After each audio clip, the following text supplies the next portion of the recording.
Hello everyone, welcome to our YouTube channel Vigyan Institute. बेटा, जो हम लोगों ने लास्ट लेक्चर कवर किया था उसमें क्या देखा था, उसमें हम लोगों ने बेसिकली डील किया था सेल्फ इंडक्टेंस का सारा पोर्शन। ठीक है, और वहां पर हम लोगों ने सेल्फ इंडक्टेंस की डेफिनेशन, सेल्फ इंडक्शन और इंडक्टेंस में क्या डिफरेंस है, वो सारी चीजें डील की थी। ठीक है, इसके बाद हम लोगों ने वहां पर for a solenoid self inductance का फॉर्मूला निकाला था, राइट, जो कि बहुत इंपॉर्टेंट था। मैंने बताया था 2 मार्क्स में क्वेश्चन बनता है, सोलेनॉइड का सेल्फ इंडक्टेंस 2 मार्क्स में आता ही आता है। ठीक है, तो अब हम लोग इस लेक्चर में डील करने वाले हैं पूरा म्यूचुअल इंडक्टेंस। ठीक है, and after that we will also dealing with the transformer. Fine, तो let me start with the mutual inductance. तो सबसे पहले हम बात करेंगे कि म्यूचुअल इंडक्शन क्या है।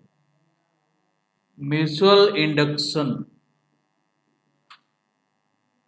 तो कल हम लोगों ने देखा था कि सेल्फ इंडक्शन क्या था। सेल्फ इंडक्शन हमारा था कि अगर आप किसी कॉइल में जो करंट फ्लो करा रहे हो या फिर किसी कॉइल से लिंक होने वाले मैग्नेटिक फ्लक्स की वैल्यू को चेंज कराते हो, देन व्हाट हैपेंस, उस कॉइल में एक इंड्यूस करंट डेवलप हो जाता है, एक इंड्यूस्ड ईएमएफ डेवलप हो जाता है, and this phenomena is known as self induction.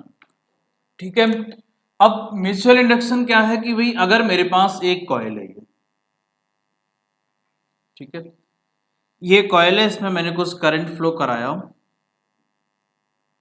And अब इसमें जो करंट फ्लो हो रहा है मैं इसकी वैल्यू को कुछ चेंज कराऊं, मींस इसमें पास होने वाले करंट की वैल्यू को चेंज कराऊं, और मान लो मेरे पास यहां पर एक और कॉइल है जो कि इसके नियर अबाउट रखी हुई है। ठीक है, एंड इसमें एक गैल्वेनोमीटर लगा हुआ है, सपोज दिस। तो अगर मैं इस कॉइल में चेंज कराऊं, किसका चेंज कराना है मुझे, इसमें फ्लो होने वाले करंट की वैल्यू को अगर मैं चेंज कराऊं, देन व्हाट हैपेंस, हमने क्या देखा कि चेंज करंट हमने इस कॉइल में कराया, लेकिन उसके चेंज की वजह से उसके नेबरिंग कॉइल में क्या हुआ, एक इंड्यूस्ड ईएमएफ डेवलप हो गया, मींस एक इंड्यूस्ड करंट डेवलप हो गया, and this phenomena is known as mutual induction.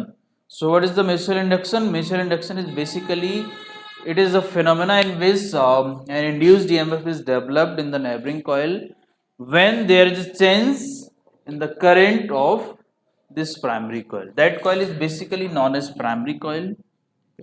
मतलब हम जिस coil में करंट चेंज करा रहे हैं वो हमारी प्राइमरी है, और उसकी वजह से जिस कॉइल में इंड्यूस्ड करंट डेवलप होता है वो क्या है हमारा, उसको हम बोलते हैं सेकेंडरी कॉइल। फाइन, तो ये तो हो गया हमारा प्राइमरी कॉइल, ये हो गया सेकेंडरी कॉइल। अब इसमें अगर करंट की डायरेक्शन ये है और मान लो कि क्या हो रहा है कि करंट हम इंक्रीज करा रहे हैं, टाइम के साथ माय करंट इज इंक्रीजिंग, इस कॉइल में जो करंट है वो इंक्रीज हो रहा है, देन इसमें जो करंट फ्लो होगा it will be in this direction, like this, इधर की तरफ होगा। फाइन, अगर मैं इसका ए और बी नाम दे दूं और इसका नाम पी क्यू दे देता हूं, तो इसमें अगर करंट हमारा पी से क्यू की तरफ जा रहा है and that current is increasing, then इस ए बी कॉइल में जो करंट फ्लो होगा वो हमारा बी से ए की तरफ होगा, बिकॉज लेंज लॉ ये कहता है कि करंट की डायरेक्शन, इंड्यूस करंट की डायरेक्शन क्या होगी, इस तरह से होगी कि ये अपोज करेगा किसका, मेन, जो हमारा मेन कॉज था जिसकी वजह से ये इंड्यूस करंट डेवलप हुआ है। फाइन, तो ये हो गया हमारा क्या हो गया, जो हमारा म्यूचुअल इंडक्शन का पूरा प्रोसेस। अच्छा, अगर ये हमारा जो इसमें करंट फ्लो हो रहा है, अगर इसकी वैल्यू डिक्रीज हो रही है, मान लो ये करंट की डायरेक्शन दी है लेकिन इसकी वैल्यू डिक्रीज हो रही है, और अगर ये डिक्रीज हो रही होगी देन क्या होगा, इसमें जो करंट फ्लो होगा ये हमारा सेम डायरेक्शन में हो जाएगा, मींस जो हमारी प्राइमरी कॉइल में करंट था यही सेम डायरेक्शन में करंट हमारा सेकेंडरी कॉइल में भी डेवलप होगा, because the current in that primary coil is decreasing.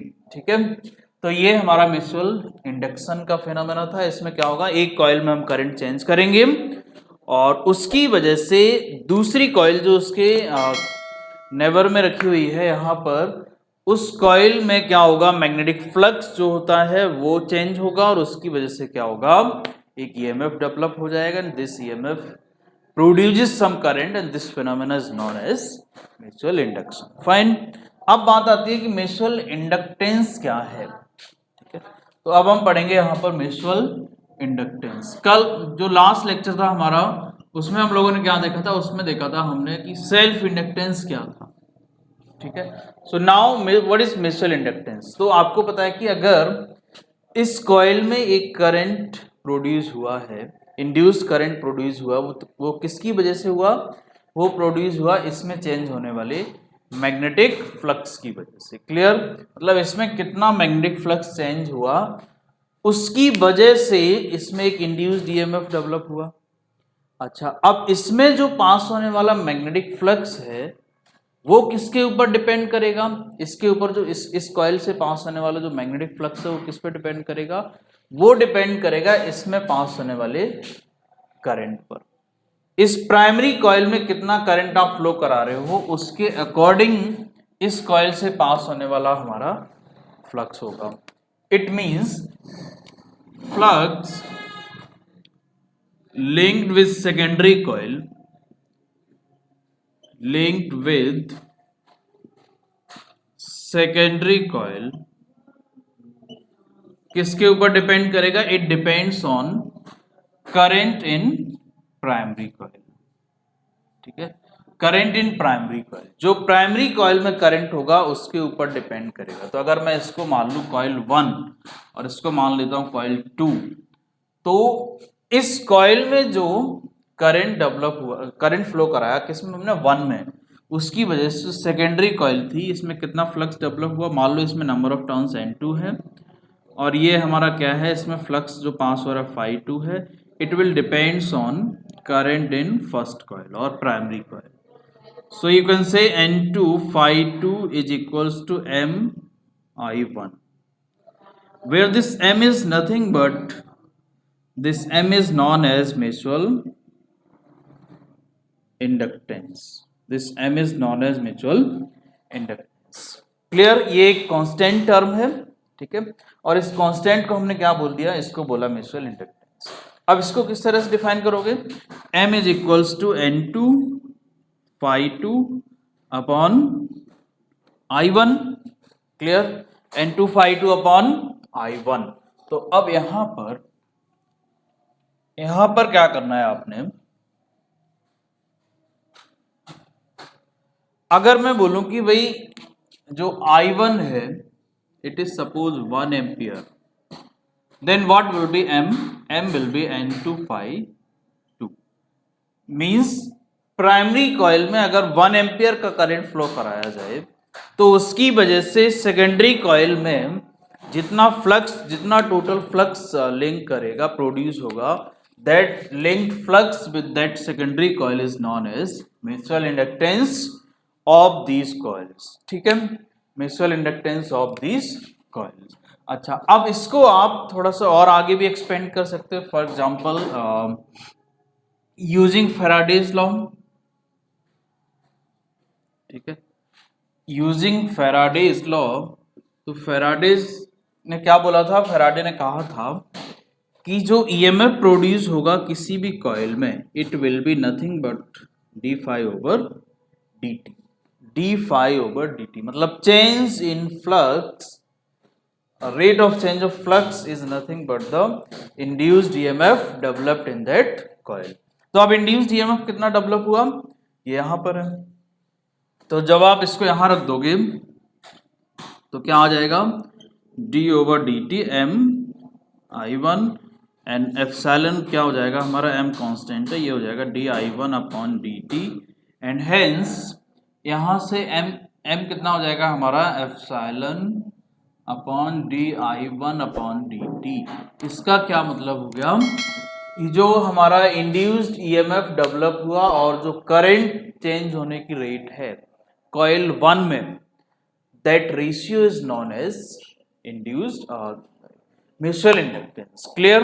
अच्छा, अब ये म्यूचुअल इंडक्टेंस अगर मैं बोलूं कि di1 अपॉन dt is equals to 1 ampere per second, अगर ऐसा कर दिया जाए कि di1/dt is 1 ampere per second means rate of change of current क्या कर दी गई 1 एम्पियर पर सेकेंड कर दी गई, rate of change of current in first coil और you can say in primary coil क्या कर दी गई 1 एम्पियर कर दी गई पर सेकेंड। देन हम क्या देख रहे हैं, हम देख रहे हैं कि this m is nothing but magnitude of the induced EMF. Clear, मतलब इंड्यूस्ड ईएमएफ का जो मैग्नीट्यूड था वही क्या है हमारा म्यूचुअल इंडक्टेंस है। इसका मतलब किस तरह से डिफाइन करोगे, यहां पर आप डेफिनेशन लिख सकते हो,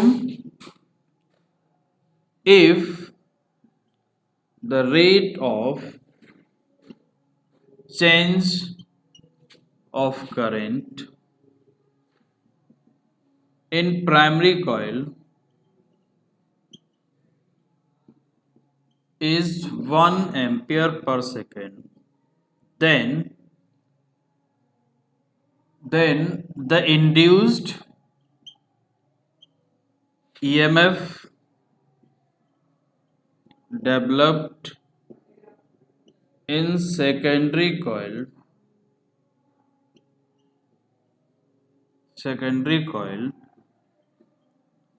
is called mutual inductance। ये बहुत इंपॉर्टेंट डेफिनेशन है, यहां से क्वेश्चन बन जाता है। ठीक है, तो ध्यान रखना है म्यूचुअल इंडक्टेंस और सेल्फ इंडक्टेंस दोनों में डेफिनेशन में कोई कुछ खास डिफरेंस नहीं है, बस इतना सा डिफरेंस है। यहां पर आप देखते हो di1/dt मीन्स जो करंट में चेंज करते हो that change is in primary coil, और सेल्फ इंडक्टेंस में क्या होता था, जो करंट में चेंज होता था वो सेम कॉइल में ही होता था और उसी में एक इंड्यूस्ड ईएमएफ डेवलप होता था। ठीक है, तो इंड्यूस्ड ईएमएफ सेम कॉइल में ही डेवलप होता था। यहां पर क्या होगा, करंट हमारा एक कॉइल में चेंज होगा और इंड्यूस्ड ईएमएफ दूसरी कॉइल में डेवलप होगा। That is the main difference between mutual induction and self induction. ठीक है, तो ये समझ आ गया।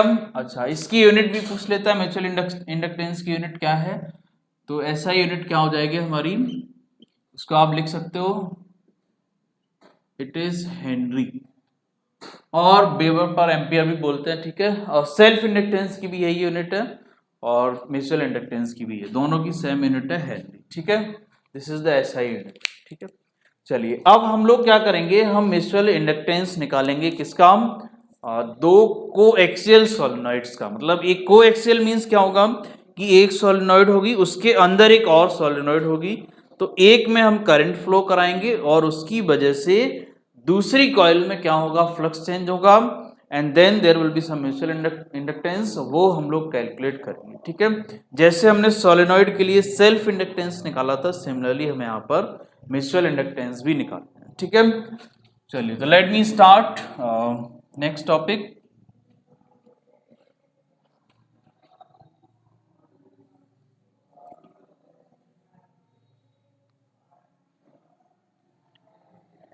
अब ये जो टॉपिक है ये काफी इंपॉर्टेंट टॉपिक है। ठीक है, ये 3 मार्क्स में क्वेश्चन बनता है यहाँ से, mutual inductance of long coaxial सोलेनोइड्स। तो इसको ध्यान से अच्छे से समझ लीजिए। Mutual inductance of 2 long coaxial सोलेनोइड्स, mutual inductance of 2 long coaxial सोलेनोइड्स।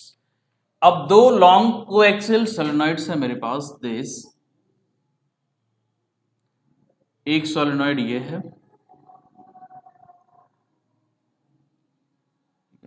Infinity long सोलेनोइड्स assume करके चल रहे हैं हम। ठीक है, और इसके अंदर एक सोलेनोइड और है,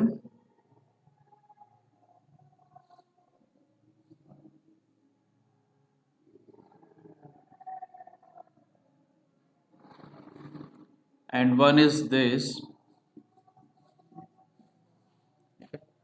तो हमने क्या किया कि हमने एक सोलेनोइड में कुछ करंट फ्लो कराया एंड उसकी वजह से कुछ इंड्यूस्ड ईएमएफ डेवलप होगा एंड वो हम लोग क्या करेंगे, निकालेंगे एंड देन हम लोग कैलकुलेट करेंगे कि कितना म्यूचुअल इंडक्टेंस निकलेगा। ठीक है, तो देखिए हम यहाँ पर क्या कर रहे हैं, लेट अस सपोज कि हमने बाहर वाली जो सोलेनॉइड है हमारी उसको हमने नाम दे दिया 1, और अंदर की जो छोटी वाली सोलेनॉइड है जिसका एरिया थोड़ा सा कम होगा कंपेरिजन टू आउटर सोलेनॉइड, उसका नाम दे दिया 2। ठीक है, तो सोलेनॉइड 1 में हमने कुछ करंट फ्लो कराया, let us suppose it is I1, और 1 में जो टर्न्स हैं वो N1 टर्न्स हैं, और जो इनसाइड इंटरनल सोलेनॉइड अंदर वाली उसमें कितने हैं N2 नंबर ऑफ टर्न्स है। ठीक है, तो अब यहाँ पर क्या होगा, इसका हमें क्या करना पड़ेगा भाई, दोनों सोलेनॉइड में एक कॉमन एरिया होगा। ठीक है, कुछ कॉमन एरिया होगा अंदर, जो अंदर वाली सोलेनॉइड बेसिकली उतना ही कॉमन एरिया होगा हमारा, तो हम मान लेते हैं कि that common area is E। अब हमें निकालना है क्या, म्यूचुअल इंडक्टेंस। अब ये म्यूचुअल इंडक्टेंस निकलेगा कैसे, इसके लिए क्या क्या क्या आपको पता होना चाहिए। तो आपको पता है कि म्यूचुअल इंडक्टेंस की डेफिनेशन क्या है, डेफिनेशन है हमारी total magnetic flux upon current. ठीक है, मैग्नेटिक फ्लक्स किसका, किसी एक कॉइल का, लेट अस सपोज दूसरी कॉइल का, तो करंट होना चाहिए फर्स्ट कॉइल का। अब ये हमारा बेसिकली क्या है, डेफिनेशन है किसकी, म्यूचुअल इंडक्टेंस की। अब म्यूचुअल इंडक्टेंस मींस करंट, अगर मैंने प्राइमरी कॉइल मान लो ये हमारी जो आउटर कॉइल है, आउटर सोलेनॉइड है, इसमें I1 फ्लो कराया, तो इनर कॉइल में, इनर सोलेनॉइड में कुछ फ्लक्स डेवलप होगा, और ये जो फ्लक्स डेवलप होगा यही मुझे निकालना है। अगर मैंने ये फ्लक्स कैलकुलेट कर लिया देन बहुत आसानी से हम इसका म्यूचुअल इंडक्टेंस कैलकुलेट कर सकते हैं। ठीक है, तो देखते हैं जरा फ्लक्स कैसे निकालेंगे हम। तो आपको पता है कि भाई यहां पर मैं लेट कर लेता हूं, let current I1 is flowing in outer solenoid, outer solenoid and the flux developed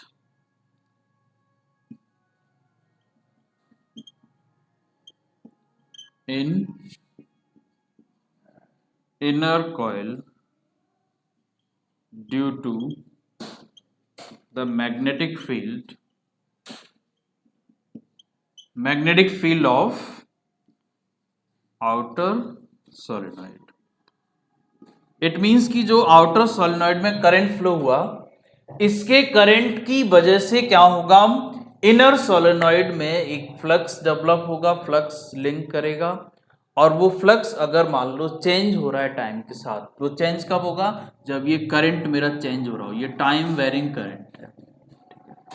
ये अगर टाइम वेरिंग करंट मैंने इसमें फ्लो कराया तो इसकी वजह से मैग्नेटिक फील्ड जो डेवलप होगा वो चेंज होगा, और वो अगर मैग्नेटिक फील्ड चेंज होगा तो इनर कॉइल से लिंक होने वाला मैग्नेटिक फ्लक्स भी चेंज होगा, और मैग्नेटिक फ्लक्स चेंज होगा तो ईएमएफ डेवलप होगा। तो अगर मैं ये बोलूं कि अब अंदर वाली कॉइल का मुझे क्या निकालना है, मैग्नेटिक फ्लक्स निकालना है, तो अंदर वाली कॉइल का मैग्नेटिक फ्लक्स निकालने के लिए आपको ये पता होना चाहिए कि फील्ड कितना डेवलप हो रहा है इनसाइड। ठीक है, और फील्ड पता लगाने के लिए हमें आउटर सोलेनॉइड के लिए यूज करना पड़ेगा। तो मैग्नेटिक फील्ड कितना होगा, magnetic field due to outer solenoid कितना होगा, B इज इक्वल्स टू, अगर मैं इसको आउटर को मैंने 2 नाम दिया, ठीक है, इनर आउटर को 1 नाम दिया, इनर को 2 दिया, तो V1 हो जाएगा हमारा, और ये V1 कितना हो जाएगा, म्यू नॉट N1 I1। ठीक है, म्यू नॉट N1 I1 ये क्या है, ये आउटर सोलेनॉइड में जो करंट फ्लो हो रहा है I1, उसकी वजह से डेवलप होने वाला मैग्नेटिक फील्ड है। अब ये मैग्नेटिक फील्ड यहां डेवलप होगा, मींस ये इनर कॉइल में भी वर्क करेगा, और इस इनर कॉइल में जब ये मैग्नेटिक फील्ड वर्क करेगा तो इसकी वजह से उससे लिंक होने वाला कुछ फ्लक्स होगा। ठीक है, तो flux linked with inner coil क्या होगा, phi2 N2 phi2, और ये कितना होगा हमारा B इंटू ए। B किसका होगा हमारा, ये जो आउटर सोलेनॉइड है इसका मैग्नेटिक फील्ड होगा, ठीक है। एंड N2 यहां लिख लेते हैं, N2 और phi2 क्या हो जाएगा B इंटू ए। B किसका 1, A किसका, ये कॉमन एरिया हो जाएगा, ठीक है, ये हो जाएगा कॉमन एरिया, दोनों का कॉमन एरिया। तो ये बेसिकली अंदर वाली सोलेनॉइड का ही एरिया होता है, ठीक है, बट समटाइम्स हम इसको कॉमन एरिया ही बोलते हैं, ठीक है।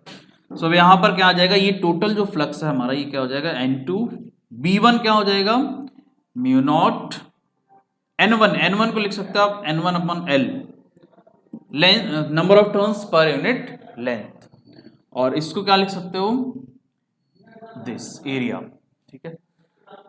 अब आप ये क्या निकाल रहे हो, ये मैग्नेटिक फ्लक्स आपने निकाल लिया, ठीक है, और ये I1 और बचा है, यहाँ पर I1 और आएगा I1 इंटू ए। तो that is what, that is the magnetic flux, total magnetic flux linked with the inner coil. अब टोटल मैग्नेटिक फ्लक्स निकल गया, तो अगर हम ये निकालना चाहें कि भाई आउटर कॉइल के रिस्पेक्ट में इनर कॉइल का मैग्नेटिक जो इंडक्टेंस है वो कितना होगा, मींस जो म्यूचुअल इंडक्टेंस है वो कितना होगा, ठीक है। तो mutual inductance of inner coil with respect to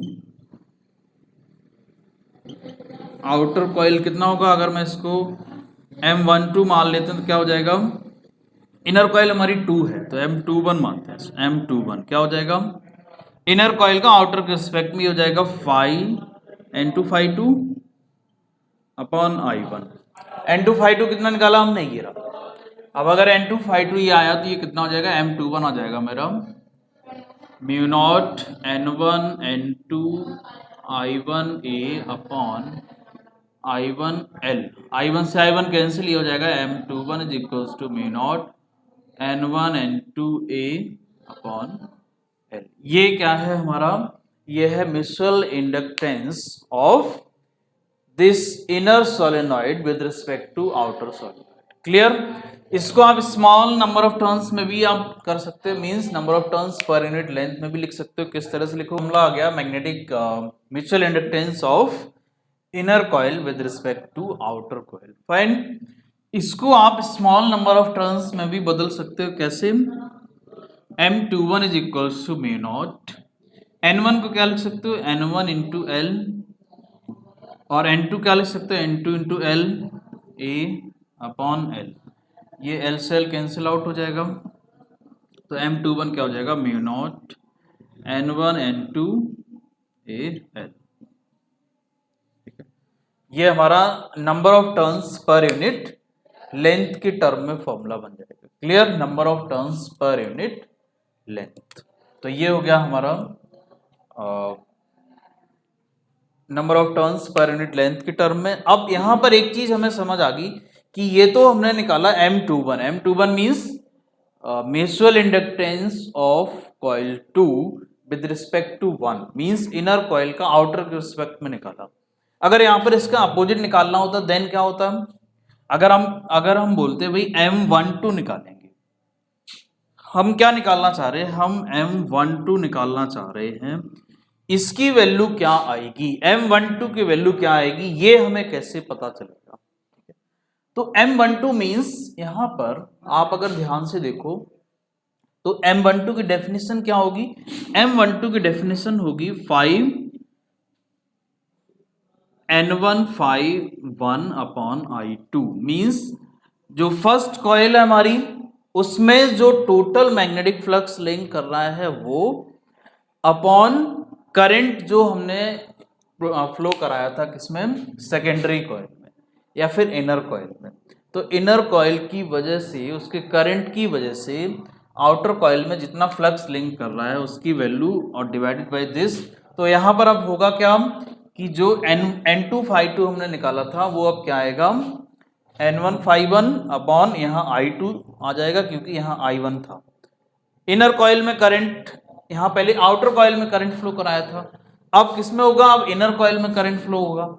तो अब आउटर कॉइल से मैग्नेटिक फ्लक्स लिंक निकालेंगे तो यहाँ चेंज हो जाएगा, जहाँ N2 है वहाँ क्या हो जाएगा, N1 हो जाएगा, और जहाँ B1 है वहाँ क्या हो जाएगा, B2 हो जाएगा। और जब आप इस पूरे प्रोसेस को सॉल्व करोगे, पूरा का पूरा ये डेरिवेशन करोगे दोबारा से और M12 निकालोगे, देन क्या आएगा, आप देखोगे एग्जैक्टली सिमिलर फॉर्मूला मिलेगा जो आप यहाँ देख रहे हो।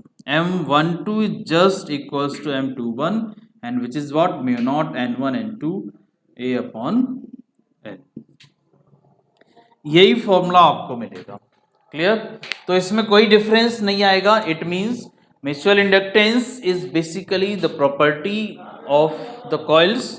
वो इस बात पे डिपेंड नहीं कि इसका निकालना या इसका निकालना, it is between the coils. ठीक है, सो हम ये कह सकते हैं कि that mutual inductance is what, it is the property of the coil, property of the coils due to which it is link, मतलब एक लिंक करने की प्रॉपर्टी है बेसिकली, कि वो दोनों कॉइल्स हमारी किस तरीके से लिंक्ड हैं एक दूसरे के साथ।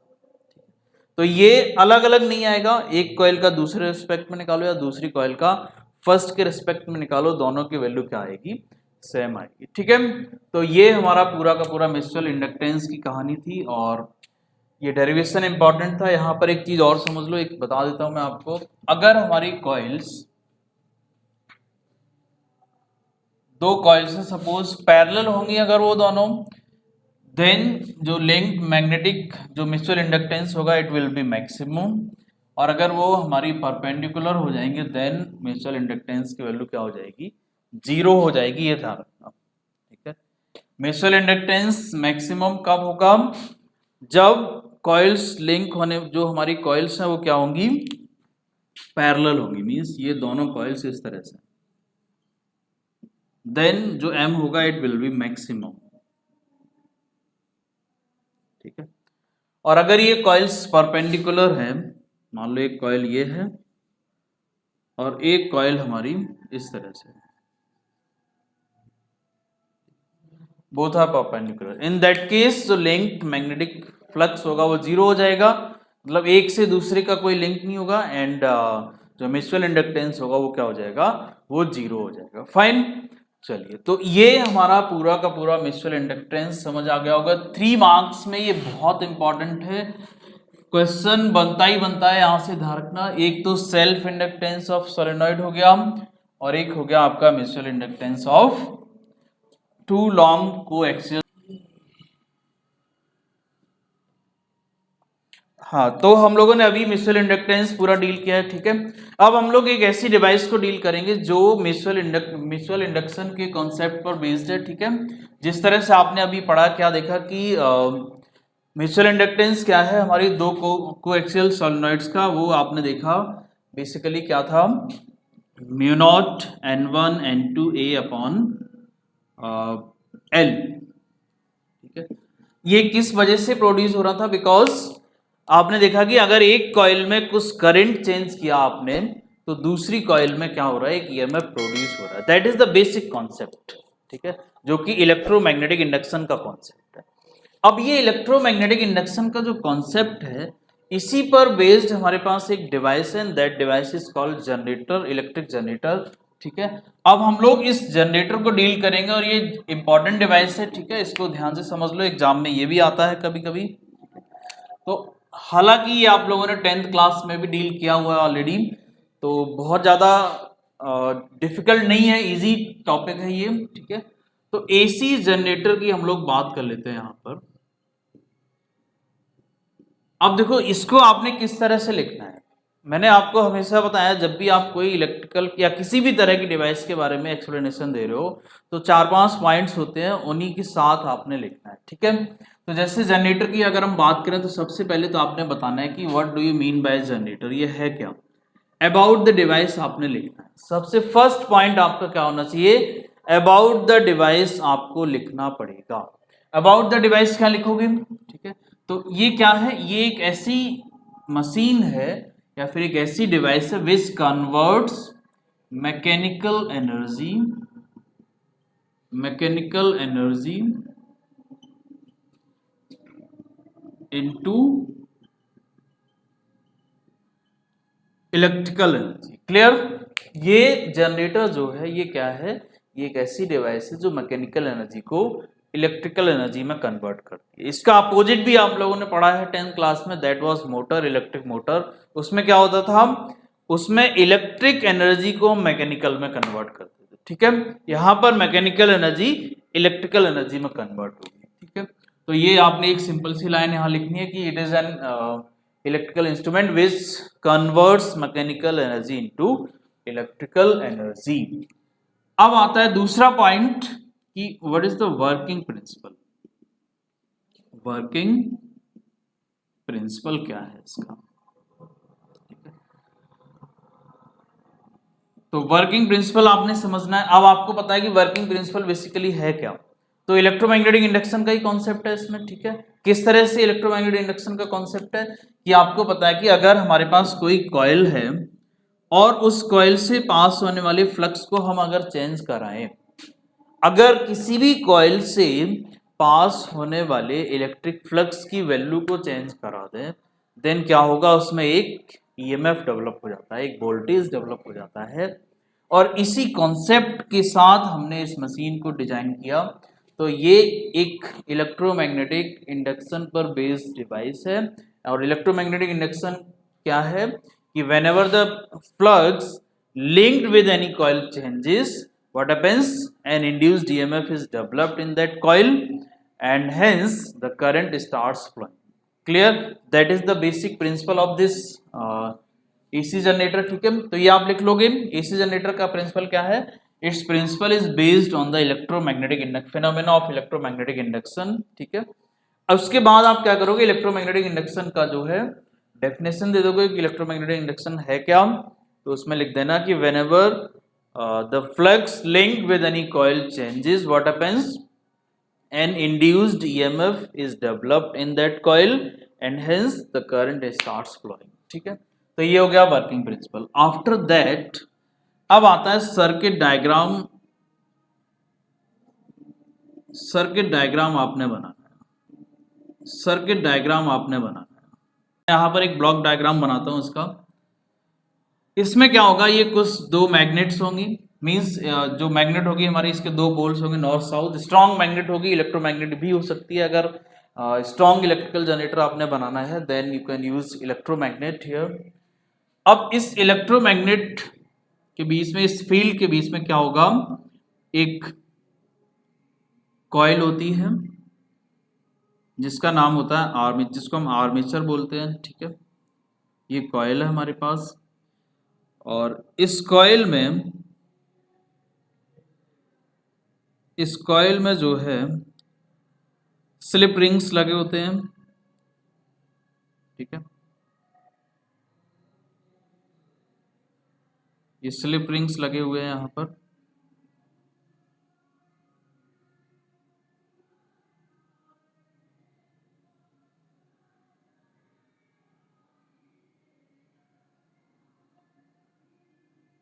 एंड यहां पर ब्रशेस भी होंगे, कार्बन ब्रशेस, एंड उनके साथ यहां पर जो है एक लोड रेजिस्टेंस होगा from where you can get output. So that is the basic diagram. ठीक है, अब ये अगर मैं इसको नाम दे दूं PQRS, तो ये हमारी क्या है, बेसिकली एक कॉइल है, रेक्टेंगुलर कॉइल। अब ये किस तरह की रेक्टेंगुलर कॉइल है हमारी, ये एक ऐसी रेक्टेंगुलर कॉइल है जिसमें कॉपर की बाइंडिंग होती है। ठीक है, कॉपर के टर्न्स, जो कॉपर वायर है उसके इंसुलेटिंग कॉपर वायर के टर्न्स लगे होते हैं बहुत सारे इसके ऊपर, एक रेक्टेंगुलर शेप के ऊपर। ठीक है, और उसमें एक आयरन, सॉफ्ट आयरन कोर भी इंसर्ट करा देते हैं जिससे कि मैग्नेटिक फील्ड हमारा और स्ट्रांग हो जाता है। ठीक है, तो इसके कुछ पार्ट्स हो जाएंगे सर्किट डायग्राम, या फिर ये कह लो कि कंस्ट्रक्शन भी इसको लिख सकते हो। कंस्ट्रक्शन का ही पार्ट हो जाएगा ये। अब कंस्ट्रक्शन में आप क्या करोगे, 2-3-4 पॉइंट्स इंक्लूड कर दोगे। कौन कौन से? नंबर 1 आपका हो जाएगा आर्मेचर। ठीक है, आर्मेचर क्या होगा, ये कॉइल होगी पी क्यू आर एस, ये क्या है, ये कॉइल जो है इट इज आर्मेचर। इसमें क्या होता है, जो हमारे कॉपर वायर होता है उसकी बाइंडिंग होती है किसी भी इंसुलेटिंग मटेरियल के ऊपर, ठीक है। एंड दूसरा पॉइंट हो जाएगा आपका स्लिप रिंग्स, ये स्लिप रिंग्स हो जाएंगी, ठीक है। ये हमारी स्लिप रिंग्स हैं जो फिक्स्ड होती है। ये जो हमारी प्लेट जो हमारी आप देख रहे हो यहाँ पर rectangular shape P Q R S जो आर्मेचर है, इसके वन एंड पर और दूसरे एंड पर, दोनों एंड्स पर दो स्लिप रिंग्स लगी होती हैं, ठीक है। And after that third point आ जाएगा हमारा ब्रशेस, कार्बन ब्रशेस। तो ये हमारे कार्बन ब्रशेस होते हैं जो स्लिप रिंग्स के साथ कनेक्टेड होते हैं, और यहाँ से हम क्या करते हैं, ये आउटपुट मिलता है हमें, ठीक है। एंड बाकी हमारा एक क्या हो गया, ये मैग्नेट्स हो गए। तो ये चार पार्ट हो जाएंगे किसके, कंस्ट्रक्शन के। इन चारों के बारे में दो दो लाइनें आप लिख सकते हो इजीली। आर्मेचर क्या है मैंने बता दिया है, PQRS एक कॉइल है and that coil is copper binding, ठीक है। स्लिप रिंग्स, ये स्लिप ब्रास मटेरियल की स्लिप रिंग्स होती हैं, ये फिक्स्ड होती हैं दोनों एंड्स पर, जो हमारी कॉपर कॉइल होती है इसके दोनों एंड्स पर फिक्स होती है। ब्रशेस एक कॉन्टैक्ट प्रोवाइड कराते हैं, ठीक है, दोनों स्लिप रिंग्स पर, और यहाँ से हम क्या करते हैं, आउटपुट लेते हैं अक्रॉस द लोड रेजिस्टेंस। और मैग्नेट क्या है हमारी, मैग्नेट जो एक स्ट्रॉन्ग मैग्नेटिक फील्ड डेवलप करती है, ठीक है। ये तो हो गया पूरा का पूरा कंस्ट्रक्शन। अब आता है लास्ट में वर्किंग, इसकी वर्किंग क्या है। तो जो फोर्थ पॉइंट आपका बनेगा एंड लास्ट पॉइंट वो क्या आएगा, वो आएगा बेसिकली वर्किंग।